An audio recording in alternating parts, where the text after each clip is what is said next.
Hi, everyone. Sebastian Richard here from Thriving on Purpose. I am a Christian author, I'm a Bible teacher, and I am also a Christian writing coach. I created the masterclass titled How to Write a Nonfiction Christian Book. And today I want to add value to you. I'm going to give you some gold. You're going to be really, really blessed.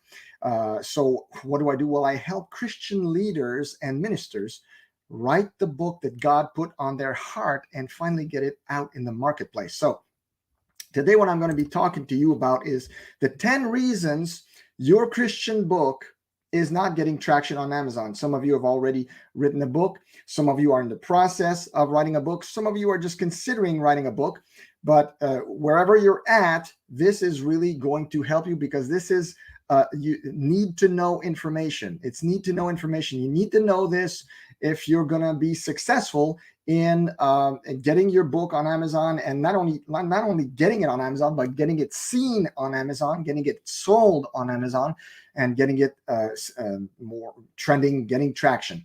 So we're going to talk about that today. See, the problem with many believers is that they over spiritualize the process of writing a book, the marketing of writing a book.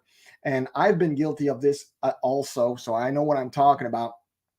You're a Christian, you get this tremendous Holy Spirit, God-given inspiration for a book subject. You write the thing, you know that there's a tremendous anointing on it, you're excited about it, and you, in your heart of hearts, you're like, wow, God's really going to back this book up because he was so pushing his knowledge through my pen or my keyboard as I was writing it. He was so behind it. I just know that as soon as I hit publish, man, this is going to become a bestseller. Well, it's not like that. And I don't want to rain on your parade. For some of you, it might be like that, but there's a lot of things that come into play to get a book from a Christian author to trend on Amazon and to really, really sell. So we're going to look at what these things are today, and I'm sure they're going to help you. So the 10 reasons your Christian book isn't getting traction on Amazon. Number one, the subject of your book. So whether we like to admit it or not, some Christian book subjects are more researched than others. That's just normal, right? For example, nowadays, if you write about the end times, or if you write about Bible prophecy or just prophecy alone, you will get more attention on your book. Your book's going to be searched for. The subject of your book will be searched for a lot more than, say, if you write about the mindset of nuns in the 17th century. I mean, I don't think there's many people on Amazon right now searching for the mindset of nuns in the 17th century. So you understand what I'm saying here. So there's certain subjects that by their very nature get more searched on Amazon. So it's clear that there's trends in the Christian book market like in every other sphere or domain. So I'm not saying you need to necessarily cater to those trends. Okay, so you need to be also thinking about that. Like, am I writing this book from the right perspective, with the right motive? Am I writing the book that God gave me to write? You don't want to be looking for trends and being like, well, maybe I should write about this because it's really searched for. You can do that, of course, and you can even gain inspiration by looking at what's trending. But what I'm saying is you want to write the book that God is asking you to write. So you need to be aware of those trends. And if you do so, if you're aware of the trends, well, you'll have more realistic expectations for your book. Number two, your book title and subtitle. Your book title and subtitle. It's so important to have a book title and subtitle that is clear and that is clearly understood by not just by you, obviously, but by the people who are shopping out there, the Christians who are shopping for potentially your book. So it's proven that in the marketplace, clarity attracts and confusion repels. So your book's title is one of its main attributes, but it can also be one of its main liabilities if it's not well chosen.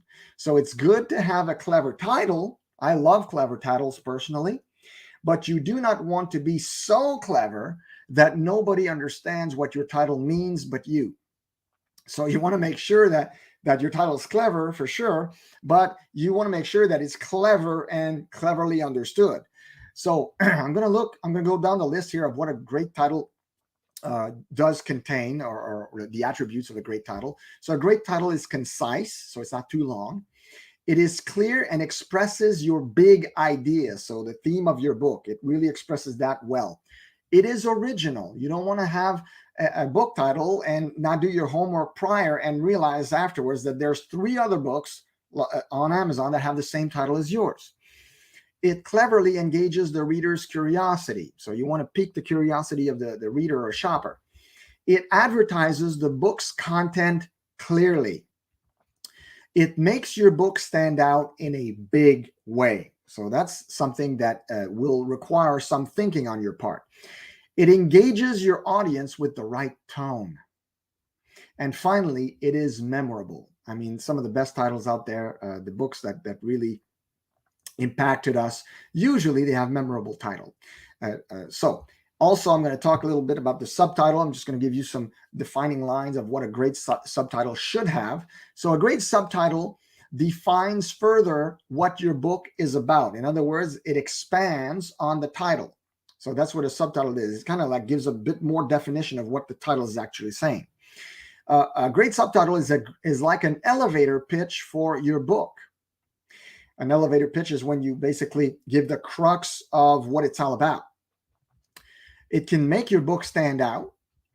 It narrows down the tone of your book. So a great subtitle will narrow down the tone, meaning if your book is funny, if your book is serious, if your book is highly spiritual or authoritative, it's going to narrow down the tone of your book. A great subtitle is searchable. So what I'm saying here is a great subtitle usually will have good SEO, search engine optimization. So oftentimes your title may or may not have good SEO, but you can make up for that if your subtitle does have great SEO for your book. A great subtitle shows a clear benefit to the reader. So for example, Kingdom Fundamentals that I wrote here. So the title is Kingdom Fundamentals, and the subtitle is What the Kingdom of God Means and What It Means for You. So I think it makes it very clear for the reader what's in it for them if they purchase that book. And finally, a great subtitle is useful, but it's also optional. You don't have to have a subtitle on every single book you write. And I think that might be important to mention because some authors think, some new authors think they might need a subtitle for everything they write, which is not the case. There's some books I wrote that don't have a subtitle.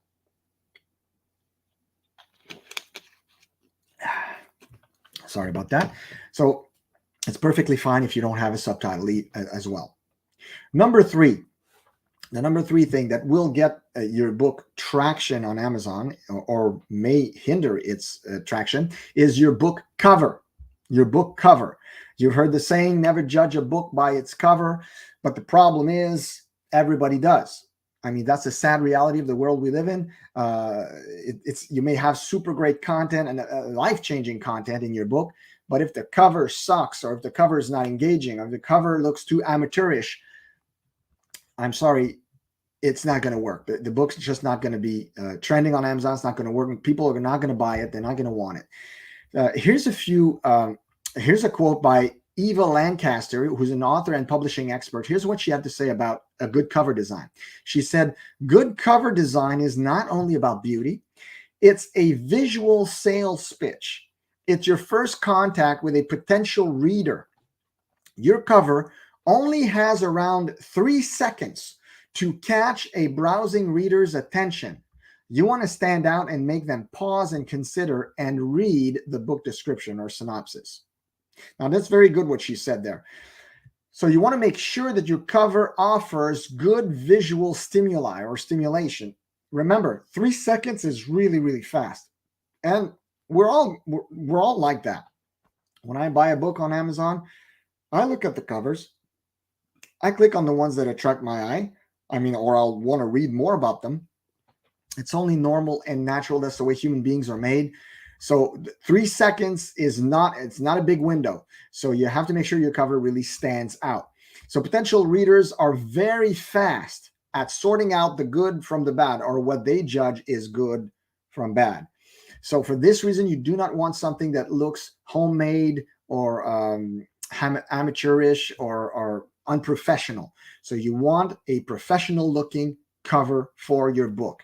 And I know some of you might be a little stunned by that, but don't be. It's totally normal to have a professional looking cover. And you can find, and I want to reassure you, you don't have to pay hundreds and hundreds of dollars for that. You can find some great and affordable cover designers that will do that service for you on Fiverr.com or Upwork.com, where there's freelancers there, graphic artists who do just that. So you might want to visit those websites and peruse them and find someone who wants to do that for you.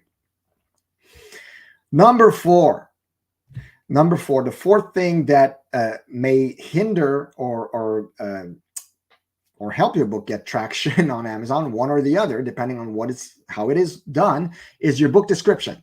So the description of your book on Amazon is extremely important if you're going to incite readers to purchase, to click that buy button. So whether we like it or not, basically a good Amazon book description usually reads like a sales pitch. And I know so far I've been talking about stuff and you're like, man, that sounds like a lot of advertising know-how or self-promotion, and I'm not comfortable with this, and I'm a Christian. Well, you're going to have to do like I did. You're going to have to get over that. It's a hump. It's a bump in the road. And I know for most of us Christians, we feel very uncomfortable when we feel like we're self-promoting or we feel like we're advertising. It's not the thing that we usually are comfortable with. So you have to get over it, and you have to get into this game, because once you see it like a game, you might actually even enjoy it. Okay, I'm just saying this. So a good Amazon description, here's what it's going to be. I'm going to give you the crux of it. It's written in the third person, so it's a third person point of view, which relates events using third person pronouns such as he, she, or they. Okay. It usually contains, the first sentence of the description will usually contain a tagline or a question such as, have you ever felt like, or are you stuck in, or have you ever thought ...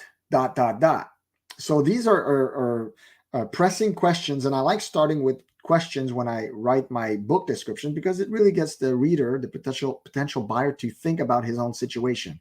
I mean, we are talking about nonfiction books here, and usually people who are buying nonfiction, they're looking for solutions to XYZ, right? Okay. So then you present the pain point or the challenge or the problem. So have you ever felt like ... most Christians or many Christians feel like blah, blah, blah, blah, blah, blah, blah, blah, blah, blah. So you present the problem. Then you promise answers. So you basically tell the reader that you have found answers that you're sharing within your book. Now, of course, you promise answers. You don't give the answers on the back cover. You give the answers within the book. Once they read it, once they buy it and read it, that's when they get the answers. So you just promise them answers. And then you tell the reader in plain words what they'll take away from the book, and you use 3 or 5 bullets. Why 3 or 5 and not 4? Because usually when you use bullets, it's always better for the eye and for psychology. They recommend using odd numbers. Odd numbers. So 3 or 4, not even numbers, but uneven numbers or odd numbers. So you want 3 or 5 bullets where you basically tell the reader the takeaways, the main takeaways from your book.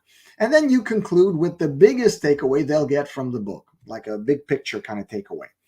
And that's pretty much how you craft a compelling book description on Amazon. And the book description on Amazon, a little trade secret here I'm giving you right now, is if it's well done, guess what? You can maybe tweak it a little bit, and it will be also your back cover for your book. So so the back cover of your book can become your Amazon book description, or your Amazon book description can be tweaked into your back cover. So vice versa.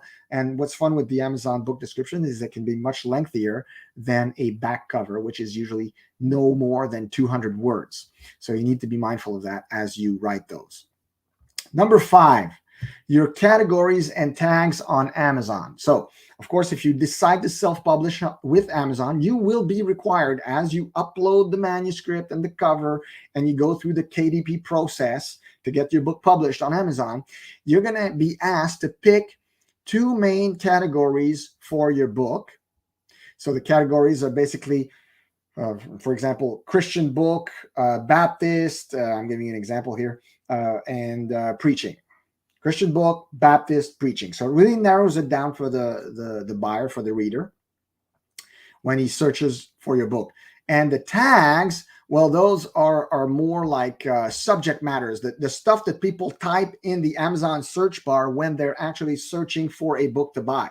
So if you're a Baptist preacher, you might want to know, I don't know, how to craft a Baptist sermon. So that could be something that they would search for. So you might have a tag that says Baptist sermons. Just giving you here a few keys. So what the tags are, this is your basic SEO. It's basically your search engine optimization for the book. That's what the tags do for your book and for you.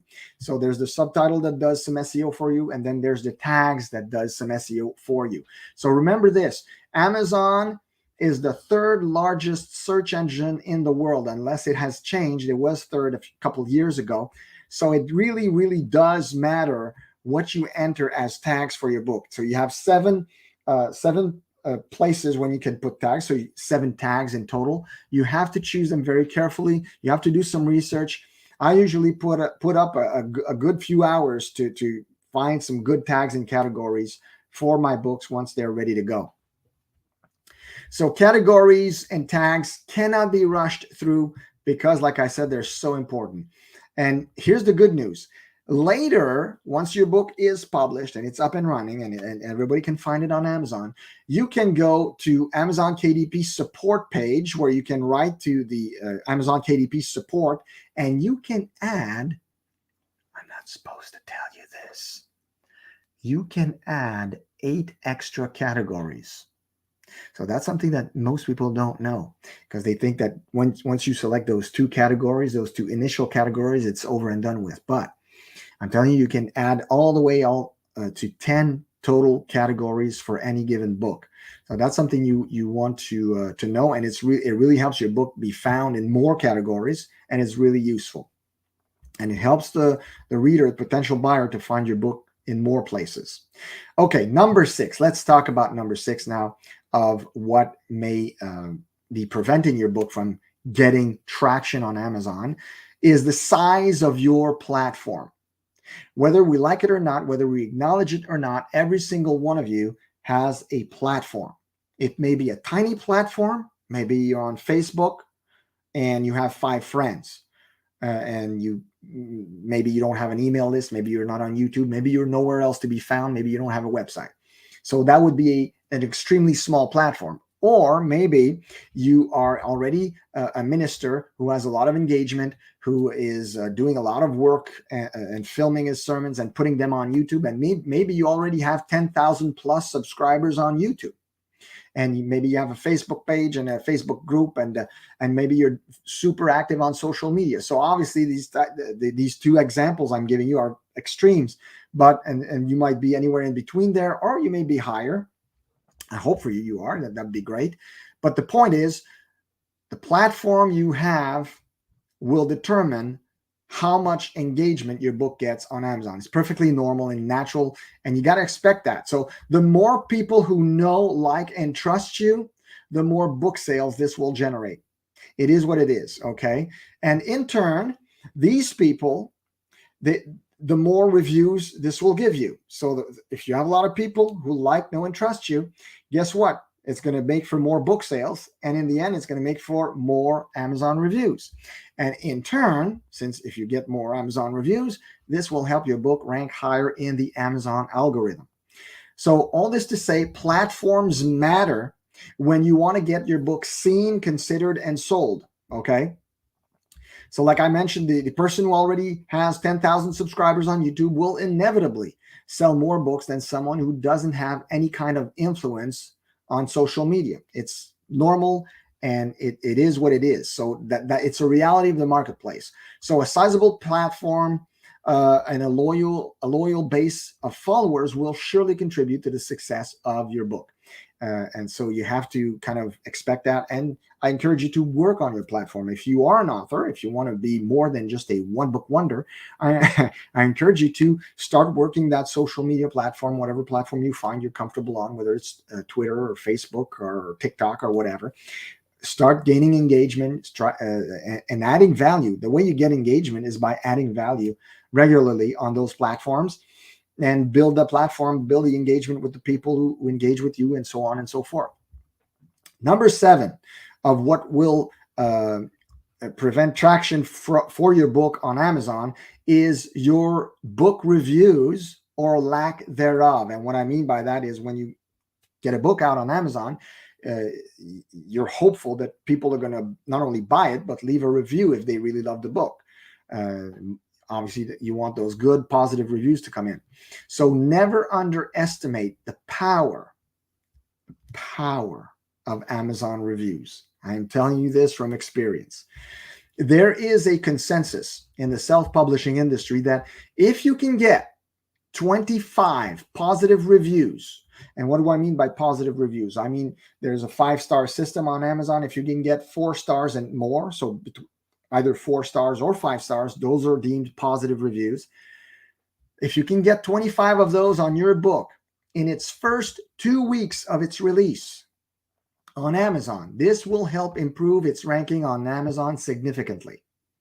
Now, if you have a large platform, and we were talking about platforms earlier, or if you're already in ministry and you're serving in a church capacity or whatnot, and it's a fairly large church, well, you're pretty much guaranteed some early positive reviews from the people who know, like, and trust you, either from your church or your online ministry. In that case, getting 25 reviews might get done fairly quickly.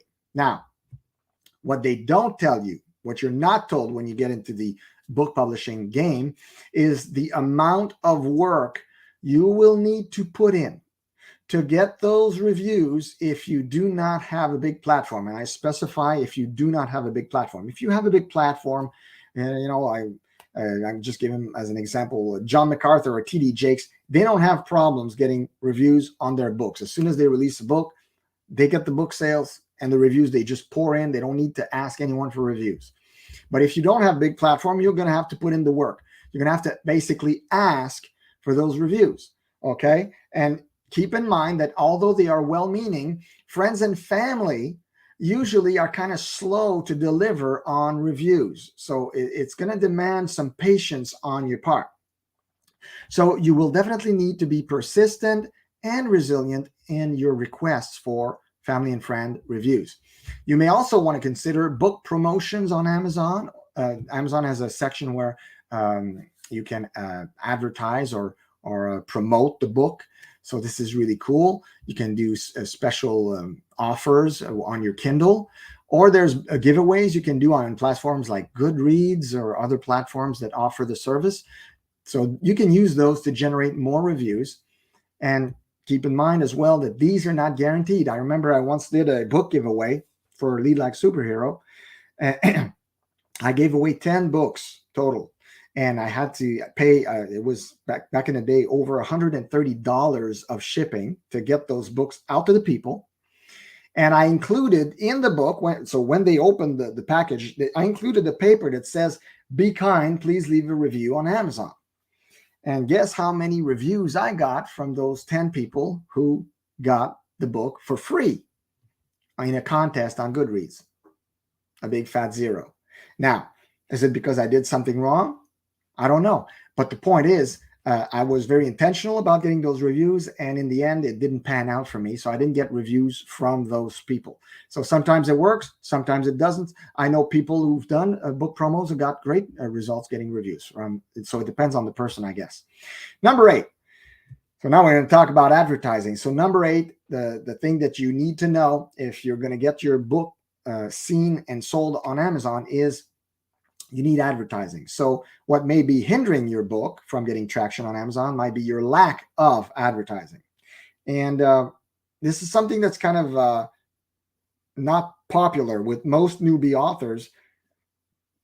Most are like, well, I don't have a budget for advertising. I don't want to spend on advertising. I don't want to do advertising. And you know what? I was all of those things. But the reality, again, is that you will most likely, if you do want the message to get out and you're very intentional about that message getting out, you're going to need to do it. So the harsh reality is that no matter how good your book is, if nobody knows it exists or where to find it, it will not be a success. So, and now here's the God part that we need to talk about.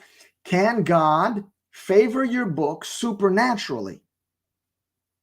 You and I, we both know, I mean, we're believers, we both know that he can, right? Of course he can. But this is dependent on some unique factors that I will not go into right now. There's obviously your level of faith. There's a multitude of things that who's praying for you, who's praying for your book. How's your relationship with God? I mean, there's a ton of factors that need to be factored in. Like, could God do it? Of course, he can do all things, and he's God. And I've seen some Christian authors actually testify of what God has done for them and for their book once they released it in miraculous ways. So obviously that is something that can happen. Now you cannot use that as a cop-out and say, well, I'm not going to advertise because God is on my side, and he's God. He's going to do it for me. That's a little bit immature. And of course, it's your choice if you want to think like that. If you have the faith, man, maybe you have enough faith for that, and maybe I'm wrong, and you can write to me later and let me know that I was full of it, and let me know how much success you had with that. But I'm a firm believer that some level of advertising is needed and positive and good for your book. So whether you choose to rack your head and put in the work to find frugal or free ways to advertise, or whether you set aside an advertising budget, I believe it is an extremely valid way of getting your book known and loved in the marketplace. Now, often Christians, like I mentioned, they tend to, some of them anyway, they tend to over spiritualize that process and go like, well, God's going to do it. So trust me, you're not above the need to advertise. Even if you're a Christian, even if God loves you, even if he wants to shower you with his blessings and give you favor, it doesn't necessarily mean it's going to happen. So don't be over spiritual. Don't make the mistake of being over spiritual. So can God show up and do some miracles on your behalf for your book to sell? Yes, absolutely. But your book will more than likely need some advertising to get that miraculous kickstart. So here's a few quotes that I jotted down for you guys to share with you on advertising. Henry Ford said, stopping advertising to save money is like stopping your watch to save time. Now think about that. Stuart Henderson Britt wrote, doing business without advertising is like winking at a girl in the dark. You know what you're doing, but nobody else does. I like that one. And another one wrote, advertising may be described as the science of arresting the human intelligence long enough to get money from it. So that's the practical stuff, the pragmatic way to look at advertising. Number 9. So what's another thing that can either help your book get traction or hinder your book from getting traction is your author blurb. Your author blurb. So this is something that many new authors take for granted. It's the power of their author biography. You know that little square on the back of books, usually when you buy a book and you see the picture of the author on the back cover, and right next to it, there's this text that says, John Smith likes to write in his spare time, and he's a very successful New York Times best-selling author, and he's married and has a wife and 5.4 kids, and you know that stuff.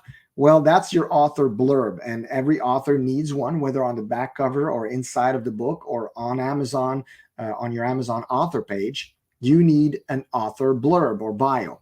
So a well-written and professional-sounding author bio can be the difference maker in your book getting sold or in your book getting passed by. And I know what I'm talking about. It's very true. So a good author bio offers just the right balance between your achievements and your relatability. Now, let me repeat that. A good author bio offers just the right balance between your achievements and your reliability, relatability. Sorry. So, for example, if you talk too much in your author bio about your achievements, you'll lose the customer. If you talk too little about your achievements, you'll lose the customer as well. So the potential buyer needs to be reassured when they read your author bio that they're buying from someone who has, guess what? Here's a big word, authority. Authority.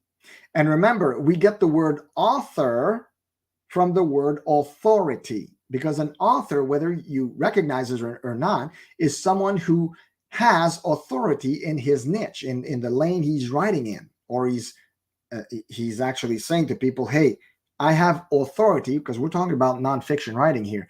I have authority in this because I wrote this book here to help you. So the person buying your book, they want to be reassured that you do have authority. In other words, they want to be sure that they're buying from someone who knows what they're talking about. Okay. But they also like to know that the author is not someone who's too stuffy either. So it helps in your author bio to sprinkle in your hobbies, your family life, your lifestyle. I mean, in my author bio, I actually share that I like eating pizza on Saturday nights and watching movies with my children and wife. So, you know, you gotta sprinkle in some stuff there that makes you seem like a relatable person, that they could be like, oh, I like that too. Oh yeah, I like long walks on the beach. Oh, I like that too. You know, oh, I own a dog too. So people, they like that kind of stuff, and it's only natural as human beings. We like to associate with people that we feel are relatable. They're like us. But we also want, as when we're buying nonfiction, to know we're buying from someone who knows what they're talking about. Okay. So one of the best ways you can craft a solid author biography is to model the ones that resonate with you the most. So probably if you're going to be an author, you probably already own quite a bit of books at home. Take a look at some of your favorite authors, favorite books.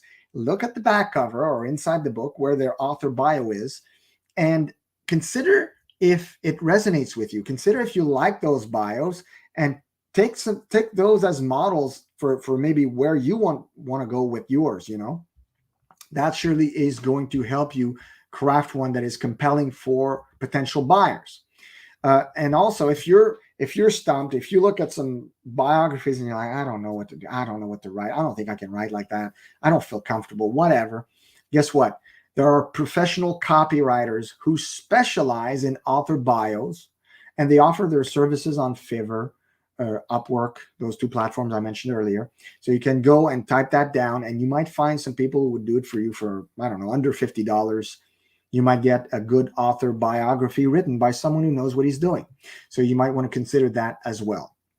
Now we get to number 10. I'm just going to have a little bit of water before I share with you the final hurdle or potential hurdle for your book to get sold on Amazon.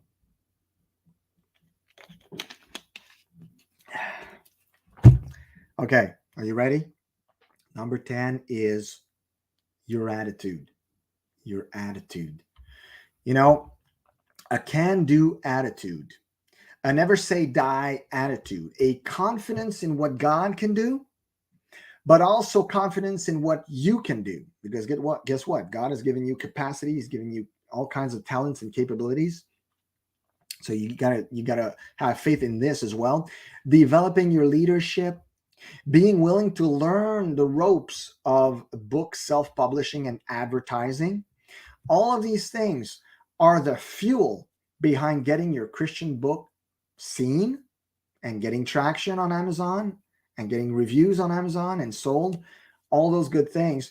These are things that you need to be willing to do to get that done. So oftentimes, if you want to know what's wrong with your book, it starts there. I put that one in 10th place, your attitude. I put it number 10, but it should be number 1. I just wanted to finish with a bang, so I put it number 10. But usually the biggest problem lies right in front of you when you look in the mirror. That's the biggest problem that we have as authors, when the book is not performing well. So you need to go to the drawing board regularly. You need to be willing to tweak stuff regularly, to try stuff regularly, and to have confidence. Trust the process, trust what you're learning, trust the skills you're gaining. Man, I'm still learning, and I've been in this since 2016. So for 8 years now, I've been not 8 years. I'm bad at math. That's why I'm an author. That's why I use words, not numbers. For 6 years, I've been writing books now and publishing them through Amazon and other means. So I'm always learning something new. I mean, and plus the platform is always evolving and changing. So you need to adapt and always be a teachable person. So be teachable, be hungry, be diligent. So be a hard worker, be prayerful. Expect miracles in the process, because guess what? I didn't talk much about that because I really wanted you to be in the right mindset, but I don't want you to dismiss God or miracles. We're in the Christian book niche. We're Christian. We're believers. We're kingdom ambassadors. Of course, God is going to show up in some miraculous ways. And you're going to be amazed if you do all these things. If you are teachable, hungry, diligent, and you work hard and you pray hard, you're going to see miracles in the process and in all the stuff that your book actually does and how it touches people. So in other words, what I'm saying here is this: believe as if it only depends on God, or pray only as if it only depends on God, but work as if it only depends on you to get that book trending. So if you do this, you will get your book known, you will get your book appreciated in the vast ocean of Christian books out there.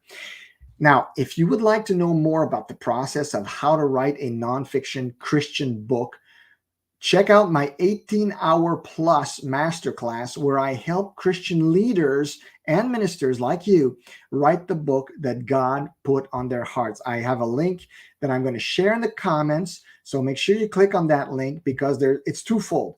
It's going to help you to see what the course offers you. But there's also a free webinar right at the top of the page. It's a YouTube video that I put there. It's a free 1 hour long webinar titled, Has God Called You to Write a Book? 10 Telltale Signs to Know If He Has. So sure signs. Anyway, watch this 1 hour long webinar. It's really going to bless you. And I hope this video has blessed you. And if it did bless you, make sure you click the like button. Make sure you share it. And smash all the good buttons on YouTube and all that. And I will see you next time. And I hope that, and I pray that God blesses you in your writing process as an author, because Lord knows there's more and more of us with scribe anointings. And nowadays there's more and more Christians who get that call from God to write a book. So we need to be obedient to that call. It's as serious as any other endeavor that God will call you to. It's as serious as any other. And a lot of Christians are kind of neglecting it, putting it on the back burner. And you shouldn't do that, because if God has called you to do it, you should be more than willing to go out and do it. So God bless you, and I will see you next time.